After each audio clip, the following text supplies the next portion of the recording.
What's up, everyone? Benson? Don't worry, Joe. I got you this week. I promised you last week I'm a man of my word. What's up, everyone? I'm Benson, and this is Trading Shots, a show where our panelists debate all things CWL. I'm going to be handing out points this week for strong arguments and hot takes. Today, we wrap up week 2 of the cross division with... You're going to start already? You're handing out points. And already we'll give Nameless some negative points there. -2? Nah, I fancy one more. How about -3 for Nameless? It's going to be a show where there's going to be a lot of points handed out. And of course, my wonderful panel joining me, we've got Merk, Nameless, and Pacman. Joe, we had to let you compete just once. Yeah, I've always wanted to do this. They always wanted me to host, and I was okay with that. I have a lot of fun, but I'll tell you what, I've always wanted to compete, give my opinions on things, and I can't wait to have some fun today. You know what? I can't put a value on just how good you've been, so I'm just going to go ahead and click the magical iPad like a couple of times, and we'll just kind of see where it's at. You're screwed. Joe. Not only does Joe have the fire... Do we have any chance of winning this episode? There's always a chance. I feel like I have no chance. It's going to be a big swing game. I'm back-to-back. Back-to-back, probably not going to be back-to-back-to-back, though. And of course, to move things on, last week we asked what OPTIC had to do to impress you guys. Now, my question to start off the show, did they live up to expectations? Joe, we'll start with you. Starting with me, I'll tell you what, the answer is absolutely not. I mean, could this have been a worse week for OPTIC Gaming? So first of all, you start off game number 1 against Heretics, you go to a game 5. There's a couple of impressive performances from the Heretic members, but then we realized towards the end of the week, Heretics are 0-4. Was that an impressive win? I don't think so at all. It was not good. Then you go to a game 5 with Elevate. That was a loss on my book because that 1 versus 2 will probably never see a mess up like that again, right, guys? No, we absolutely won't. Then you get smoked by United. You get smoked by Envy. I mean, it wasn't an impressive week at all. It's a shame because they didn't. It's almost felt like they didn't want to be here. Yeah, it didn't look too good. Down by 12 points. It's been a rough start for you, Nameless, but I'll give you a chance to try and redeem some points here. Did they do enough? Okay, so first off, I will say that there was really nothing OPTIC could have done this week to impress me at all, just because I expected them to go 4-0. All they did was make me lose more faith in them. They should have went 1-3 if you really think about it. Whalers should have won that 1v2. It was an absolute blunder. And then even in that first game versus Heretics, like there was opportunities for Heretics to have taken another map as well, and Heretics look absolutely terrible. So, you know, other than going through all the games, like we saw them switch their roles up. It didn't work at all. We saw Karma running a grapple ICR. I'm going to end my statement right there. Like, that's all that needs to be said. Like, they're completely in disarray right now. They need to go back to their old roles and just run with it for the rest of the game. Just clarify, grapple ICR, right? Yeah. Yeah, we'll run that up a little bit because that was a little absurd. Yeah. Pacman, for you, did they live up to the expectations? Let's come back. Yeah, they played great. No, of course not. What do you mean? My iPad was about to break right there. I'm glad you changed your mind. Realistically, though, they were trying stuff out this week. So I'm not that mad at their performance. I'm as long as they come together mentally, I feel like they have a little bit of the United issue where I think that mentally is their biggest issue. Their placements here are first, third, 12th. One bad placing, realistically. They've been close to winning. There's no reason to go through all these changes. Just figure out the little things. This week, I was okay with them trying things. Like, really, I was. But after they lose, they're not good at handling the loss, even though they were trying things, and that's why they lost. Like, if you're going to try things and you lose, you have to mentally be okay with it. They're not. They're so weird. Just, you lost. What's the big deal? Just grow and move on, but they don't do that. They end up in these like big team arguments over nothing. That's the part that upset me more than the losses. That seems fair enough. So some interesting takes so far. But I guess the big question, Pac, and I'll start with you again. What do they actually need to do to improve for Miami? I said it before. I really just believe that it's control, and I think that they want to move. They definitely want Karma to run the ICR, but at the same time, neither TJ or Scump are good at grapple and want to use it. So on those certain maps, at least maybe not consistently, but on a couple of maps here, Arsenal, Gridlock, TJ and Scump need to practice, and they just need to run grapple. Like, it's just too weird to have your main ICR grappling in first. Like, it just doesn't work. This guy needs to be posted up, holding your lane, holding your right, holding your left, not flying in for you while you have a SOG in the back. tagging people up. That's a little backwards. That's a little it's a Yeah. little bit backwards. So on a couple maps, maybe they need to switch, but not totally. Is it backwards, or are they just thinking so far outside the box that maybe it's brilliant, Nameless? Is that maybe something that could be the case? No, and the issue is Sure? Sure about no? the reason it's not like that is because Krim notoriously he'll take stuff from the best team in the game and he'll put his own spin on it and then they'll just sort of master it. And the thing about OPTIC Gaming is it seems like they've regressed because they keep making these like changes to their specialists and stuff like that. When before, Karma's run grapple the entire game. If you're going to take that out of his hands, it's going to completely change up his play style. And I don't think that you want to take the ICR out of Krim's hands as the main ICR. So I think you just go back to your old roles and you play how you were before and fix the small things. They were one map away from being in, possibly in a final when they lost to 100 Thieves in that control when they won that first event. So I think OPTIC, since that point, they've been just in their minds, we can't beat this team, so we need to try everything and anything to beat them other than just mastering the fundamentals. And that's what I think they need to do going into the next two events. Okay, an interesting take. Agree, disagree with some of that. But Merk, for you, what do they have to do to improve and really become a massive playoff contender? It is something that I don't think is in the game, actually. I think it's something that's outside of the game. I think it's practice. I think it's a mentality. I think it's an attitude. I think if you saw OPTIC going into Vegas, they wanted to prove a point. We had a rough year last year. We made a couple of roster changes. We dropped Karma. That was a mistake. Whatever it was, we fixed those. We're going to practice Search and Destroy. How many tournaments did we watch them win? Did we watch Scump play with Search and Destroy stars on his stream? Since that point, the effort just simply has not been there. You hear Krim tweet about it, you hear him talk about it. He's like, well, I want to get better, but I'm not getting enough repetitions with my team. That's not good. It is the little things. They are so close to being that much better than everyone else or on pace with 100 Thieves. But guess what 100 Thieves does? They quietly and quickly continue to improve, while OPTIC Gaming, they get a scrim in the night, and well, they're done practicing. We'll see you at the tournament because you know what? We have enough talent, and that'll get us there. And that's just simply not happening anymore. It's not enough. They have TJ, they have Dashy, they have two of the youngest superstars in the game. Stop wasting their prime. It is ridiculous to watch. It's just fundamentals, man. How are we supposed to win against this guy? Yeah, it's 2 minutes. Well, that wasn't a time limit. There was no time limit. You could have carried on. I don't know about you. I got nowhere to go. I was going to answer, honestly. We're good. That was a fantastic answer. That's why he was running up the points. Okay, and if you're going to continue to critique the host, you will pay the price of points. Why do you think there's a target on your back? I wasn't critiquing you. I'm just making sure. Whoa. I'm just making sure. Whoa, okay? chill out. Because Joe, you know what? You're going to go down a couple of hours as well. That's going to do it for First Blood. Let's take a look at the scores, and we'll find out that it is Joey D, the normal host, 20 points, second place, not far behind Pacman, 13. I don't know if I've ever given out 20 points to anybody. Nameless, This is impressive. You're in third. You're in 7 points. It's not going well for you, bud. Yeah. I'm not going to say anything. You're just going to give me negative points. There's one. Oh, thanks. I just got a point or negative? No, negative point. Negative point. There's another one. Nothing to say about your poor performance so far. Are you going to improve it for the fans? Because the fans aren't happy. I think I've been great. Well, I'll disagree, and we'll put you back down to a nice, even starting point of 0. So basically, for Nameless, he's starting from the beginning. Well, that's going to do it. Obviously, last week we talked a lot about OPTIC Gaming, but I want to move the conversation forward. Let's talk about the play-in bracket. The teams are all locked in now, and I want your thoughts on which teams are going to be moving ahead, and unfortunately, which teams are going to be staying behind. Today's Quick Scope, we'll go through the play-in bracket and make our picks for the first round. We'll start with Team Envious versus UYU. Boys, who comes out on top? Nameless, you're definitely in last place. You can go first. Yeah, I think that this is probably the worst matchup in the bracket. I think that Envy and UIU both look absolutely terrible.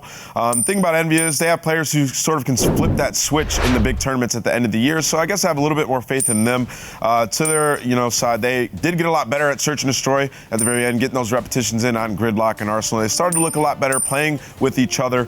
And then just looking at UIU, they look so terrible starting from the ground up. They were getting destroyed in pretty much every single game mode. I just don't think I have much faith in them against Gunless. Good way to close out your statement against Gunless, a player we all expect to be very, very good, especially the last two events. Pacman, obviously you're in second. Over to you. I'm going to go with UIU. I feel like UIU. Yeah, because both teams are terrible right now. But here's the thing. We saw UIU play pre-Sog Patch, and I think that can only help Saints and Classic play better. Now, to me, and when we watched them play, Blasphol was clearly their best player. That's probably an issue. But with the SOG update, I think that Saints and Classic will step up and do just enough to beat out the SOGs of Envy. They only had one match where you're like, they look like a good team. That was against Optic, if that was just different. But the next match, the very next match, they got obliterated. They just don't look that good to me. Okay, that's fair enough. I'll say by 100. Patty P doing Patty P things against Optic Gaming, but not against Patty the P things rest against everyone else. of the division. It's been definitely a tough year for him. Joe, your thoughts on the game? Yeah, I mean, looking at this matchup, I think I favor Envy going into it. I think it is a much closer match than maybe a lot of people are thinking about it, because I think BYU does have the talent to match Envy. But yeah, Envy has Gunless. The thing for me is a single elim bracket, you have a ton of time to prep going into that match. And I think Envy with Bevels, they will have the advantage there. I don't feel like BYU, they're not going to put the extra step in. They're not going to prepare that the way we know Envy can. We saw it last year at Champs. When Envy has time, they can do it. And, well, I think that's the big advantage going into this matchup. I want to just ask you a question about one of your points. You say, obviously, Envy have Bevels. You know they're going to prepare. 17 in a row. They've had Bevels pretty much all year. 17 search and destroy losses. Yeah. I mean, all three of you as former competitors, you never went on to run it anywhere near as bad as that. I mean, they did it last year. Really? They did it last year, too. They did it last year, too. I mean, before Seattle, they looked great. They got a top 3 finish there. Then they went on their losing streak. But then, guess what? They won Champs. Fair enough. That was a nice bracket they had. It was a great bracket, but it's similar to this one where they start off with UIU, correct? So you'll take it. Sometimes you have to get a little bit of bracket blessing, that's for sure. But moving right along, we have E6 versus Evil Geniuses. Pat, we'll start this one off with you. This one's hard because I think these are two of the better teams to me that are in the playing bracket, and I'm gonna go with Evil Geniuses. I just think that this is the time for Apathy in particular to go off. I think Attach is the best player in the entire series, and I just feel like if it's a close game, if it comes down to that game 5, I just have more faith in EG closing it out against E6. A lot of E's, Pack. It's okay. Yeah, a lot of E's, but I just have more faith in them because of their history and their experience, and I just believe that if it's a close game, it's going to go to their way. Both teams are good, though. It's a tough one. Is there any specific reason you feel that way about more faith with EG in Game 5? Well, I mean, we've just seen it in the past. We've just seen Cap go huge in Game 5s. Yeah. Even if he's not the greatest at whatever game that is or whatever mode that is, in those times, you've just seen him do such big things. Same with Attach. Game 5s at Champs for the dub. He just goes off in those moments. I was just giving you some extra points there, giving you some time to run it up a little bit. Nameless. Appreciate that. Over to you. I pick Evil Geniuses in this. The reason is they have players who have been so far in the tournaments. You have Accuracy, who's gotten top 3 twice in this game, and you just have like players that are starting to gradually get better. Attach is in his prime in this game right now. He's been playing absolutely fantastic, and they went Game 5 in every single series in their last week here in Cross Divisional, and they look pretty darn solid that entire week. Exotic was playing at a high level, and my big critique of him was, can he do that at a big tournament? And I think having Accuracy, JCap, Attach, Apathy, guys who have been in those situations before, they can teach him how to calm his nerves and play great at a big tournament. I think Evil Geniuses will make it through the play-in bracket, let alone just beat E6. Give you a point for that, but Exotic playing at a high level? Yeah. All throughout the week? They had that team already. He got last 3 times in a row, though, to your point. No, that's true, but I think Accuracy has put a level of discipline to this team where players are starting to now feel comfortable. Like, we saw Apathy having some good series. We saw their hardpoint look great. Like, even when they were losing hardpoint, it was by like 5-10 points. They started to look a lot better with Accuracy to the team, and I think it was just having like Phantoms and Exotic, 2 new players that haven't been playing at that high level. It was getting a little weird. Now you have Accuracy in there to ease that pressure off JCap a little bit. Longest quickscope ever. Next. Yeah, it was a good episode. Those Packs points. Joe, for you, E6 EG. I am going EG, and this might be a surprise to a lot of people because Enigma 6, they got top 6 a couple of times this year. EG, to your point, I mean, they've gotten last, but the thing to me, veterans, and what you want in a single elim bracket is veterans. And the Pax point earlier in the last matchup, the SOG buff, and this should help Evil Geniuses out so much. When we've talked about EG, we've talked about Apathy, waiting for him to really hit a high level. There's no more excuse now. The SOG, we've seen it this last week. It can compete with the best weapons on the map, and, well, Apathy has to step up. Simple yes or no answer. I'll go down the line. Joe, does App reach Apathy levels by Champs? Yes. Nameless?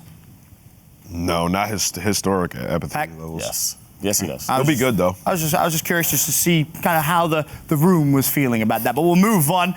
Elevate versus Midnight. Joe, you have a quite sizable lead, so I'll let you go first. Yeah, I think when you talk about this matchup, this is maybe some of the weaker matchups, but these teams already placed. We just watched it on Monday, and well, Midnight was able to win 3-1 over Elevate, and I think they're going to do it again. I think Midnight is a clear favorite here. I think that they showed this is a solid team this last week throughout this cross-division play. There's some solid matchups, and it feels like Frosty has unleashed, and maybe a veteran like Parasite is helping Frosty hit new levels. When Frosty was on Enigma 6, there really wasn't a leader, maybe a person to show him guidance. I think he has that now on Midnight. I think he's comfortable. He can do what he wants. Okay. You've definitely seen Frosty improve a lot. It's almost as if the chains have been taken off. Nameless, your thoughts on the series? I think I'm going to go Midnight as well. We saw that match, like Joe said, and they won. And the thing about Midnight is Zaptius has been playing great as well. Like, it hasn't just been Frosty, it's been all of them. And, you know, I think Parasite as well on this team, he's starting to play a lot better. We saw him drop like 35 and 19 in a series versus Envy yesterday, and I was like, excuse me? I haven't seen Parasite drop double positive in so long.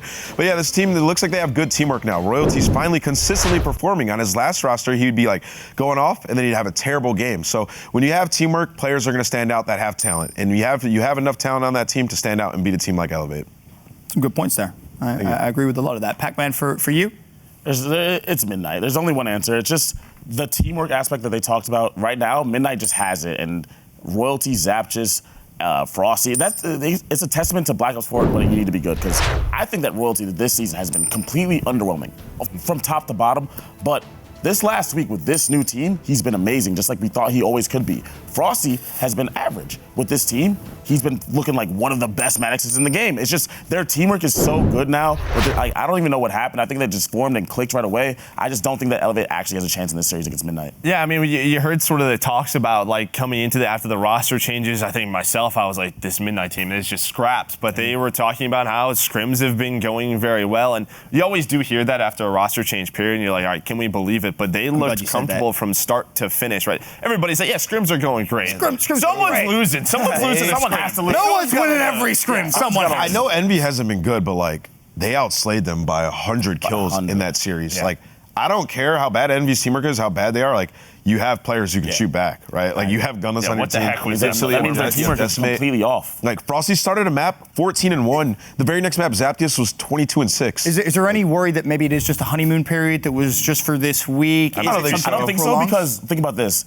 They just learned they were not qualifying for the playoff bracket. Yeah. That's devastating. And then 10 minutes later, beat the crap out of Envy. Yeah. You know what I mean? Like, that's fair. That's when you're at your lowest point, and they still beat the hell out of them. That's fair enough. That's not a honeymoon. They're in a good spot right now as well, because like across the board, other than like Llama, this is like the best team they've all been on. So it's like, wow, we finally have like my teammates are all really good now. You know what I mean? So it's a good feeling to have going into to playoffs, especially two biggest events of the year. You want to feel comfortable. Yeah. Well, if there's gonna be a honeymoon period, let's have it now. Let's have it right now. You're absolutely right. Of course, the final game that we haven't talked about just yet: Units versus Luminosity.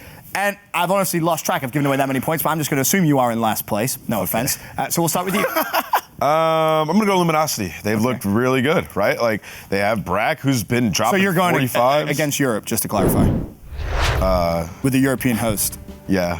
Okay. Yeah. I'll give you a plus. Yeah, I'm going to go Luminosity, though. I think they just look really good, right? Like, they're the team that I think is the shoe-in to make it through the plan. Formal's playing the best he's played this entire year. I think switching him to Maddox was long overdue, and now he's playing amazing. And he's baiting for Brack and Skies. He doesn't care. He wants to win. He's been frustrated since that win that they had, and then they've been terrible. So I think this team is going to make it through the plan. I think Formal, Brack, and Skies will continue to dominate. I feel like this is more of the obvious one, but Pacman, we have to talk about it. Your thoughts on the series? I mean, the way that Formal's been playing, he's been playing amazing. The way that these guys are playing, they're playing great. They just look so good top to bottom. They are clearly the strongest team going into the play-in bracket.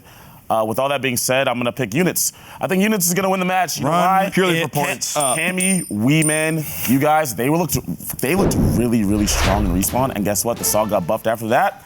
And they're going to get stronger. And I think that the problem with Luminosity this whole time has been the Sogs. And now they're in a spot where they have to go off. I'm going with Cammy, Weeman, and Raided in them. And all they have to do is win searches. That was their issue. Respawn was not it. Cammy, let's go. Like your take, Pac. I like your take. Going for the underdogs. Joe? close it out. I think a lot of people thought Luminosity was the team that was going to be the one in, but this is very much a trap match. I think Maven was like, wow, this is a scary one. I am favoring Luminosity in the form that they're at. I think they do have the superstars, the roles, everything makes sense now. The SOG buff, I hope that helps John. We talked about apathy. John is sort of the other person that we're winning a step on up, but I think Units is good enough. When you talk about can they win one best of 5 against Luminosity, I say yes. I still give the favor to LG, but this is a trap match. Rated and Joe and the young guys, they can do it. I mean, Brack has history with those guys. Like, he just teamed with them. So, I mean, I think that, and he was their best player. Like, I think it's 3-1 easy for Luminosity in this Easy? Yeah. Okay. I mean, It's just a trap every game. single time It's a somebody trap runs game. main Maddox for those guys, they always go, he was their best player easily. So here's put them in good spots. Here's my take. It's single elim, right? So for me, the word easy series, you look at it on paper and you may think, sure, but it's one best of 5. That's all you're gonna have. I mean, at some point you probably all played single elim at one point in your career. Yeah. Lost one map. It's different. Lost It one is map. different though. No, it is a lot different. Again, it's a lot of preparation going into it. If I looked at those two rosters in terms of preparation, I would probably give the advantage to Units, right? I feel like Rated is that guy, Rated and Joe going into it. How are they going to counter Luminosity? I think when it just comes down to it, though, Formal, Brack, and Skies, they have been putting on a show, and if they can continue to improve, again, we're not just talking about them getting out of the play-in bracket. We're potentially talking about them winning playoffs. Yeah, right? like, I think they can do some damage in the tournament. Don't you look That's at fair. me like that.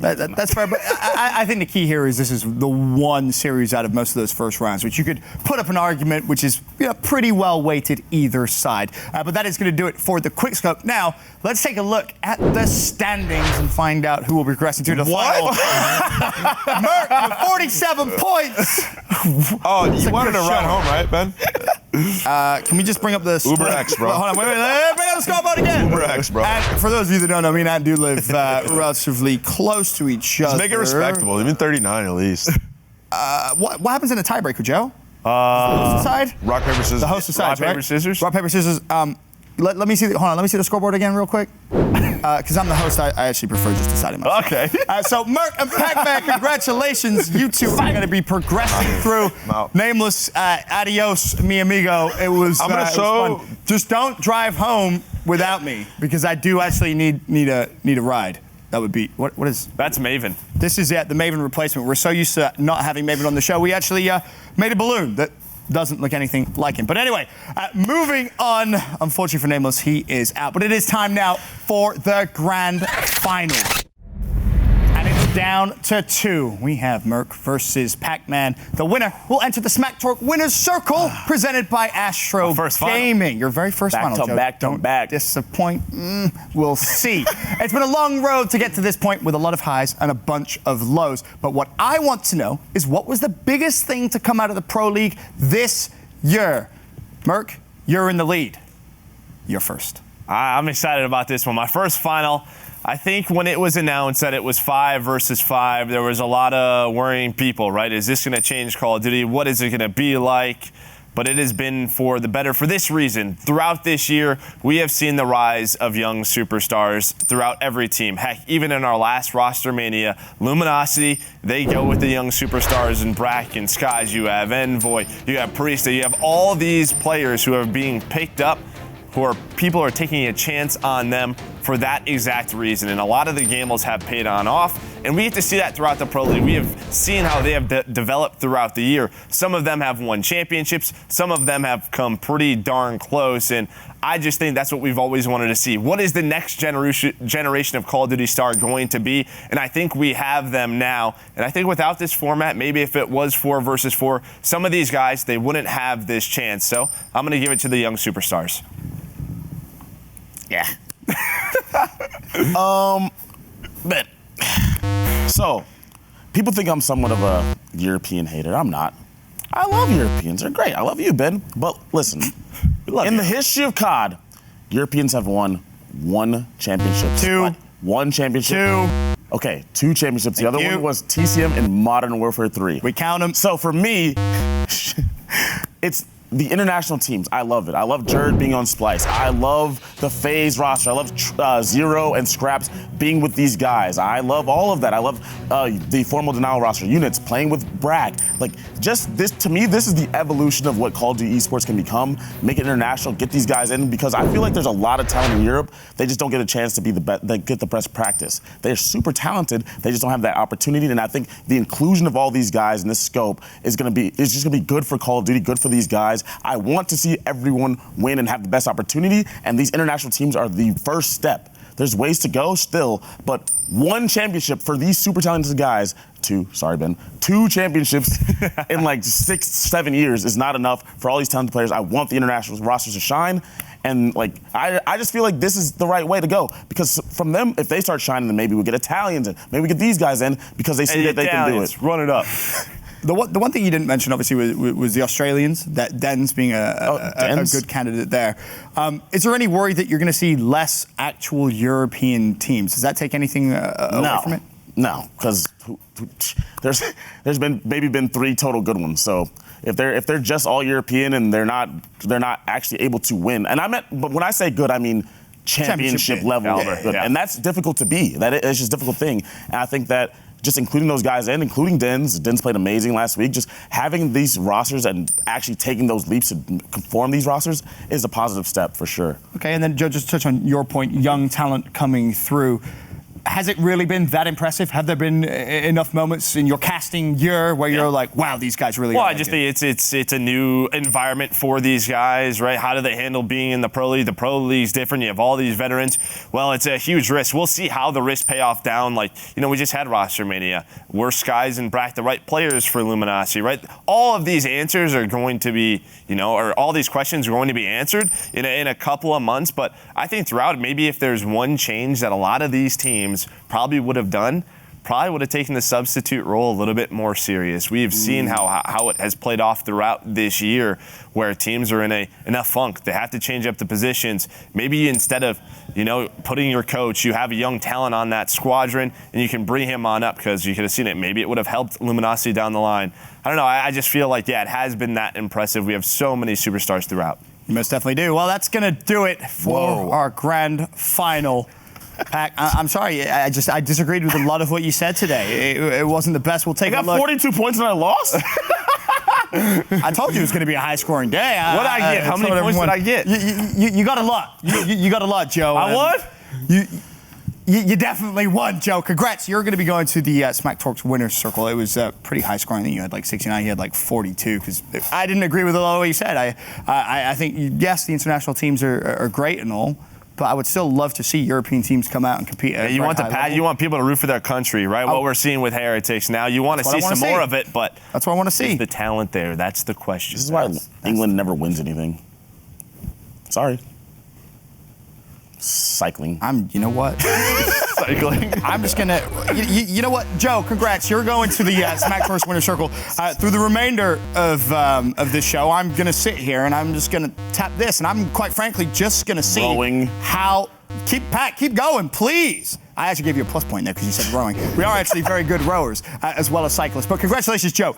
You are the champ this week, and your prize is 60 uninterrupted seconds to say whatever you want to whoever you want. Put on the golden headset, Joe. You deserve it. Your time starts now. Don't mind me. Now, should I give this to you because you gave me yours last week? No. It's okay, Joe. Oh, all right. You earned it this week. I earned it this week? Okay, so for this, good game to everybody. It was a lot of fun competing on this show.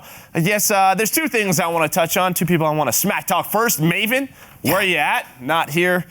Supposedly you're not going to be on the rest of the episodes as well. It feels like you really don't care about Trading Shots fans. You don't care about, competing against some of the brightest Call of Duty individuals in the world. And that is just disappointing, because you talk about how you're the analytical mind that we all need to be, and, you just don't show up. You go home. So that sucks. And the other team that I want to call out, I'm going to call it OPTIC. I know we talked about it early on throughout the show. Fact of the matter is, did these last 4 matches count for you guys? No, you secured playoffs, but I think it was a bit disrespectful to your fans to not give the effort that you should have throughout these weeks. I know that you were testing things. I know that you were trying things out, but I'll tell you what, doesn't matter. You have the talent to do so, even if you are trying things out. You should have beaten Heritage cleanly. You should have beaten all these teams. You should have beaten Envy. It doesn't happen. It didn't happen. OPTIC, you have to be better going to Miami and Champs. I think the key point there, coming from a player who represented the Green Wall, is it was a little disrespectful to the fans. It's an effort thing. It's obvious that we saw it pre-Vegas, and since that point, you can talk about them being top 3 a couple of times, but I just feel like even throughout those tournaments, there was moments where Austin Powers. they were short. Show me the scoreboard. What else does England have?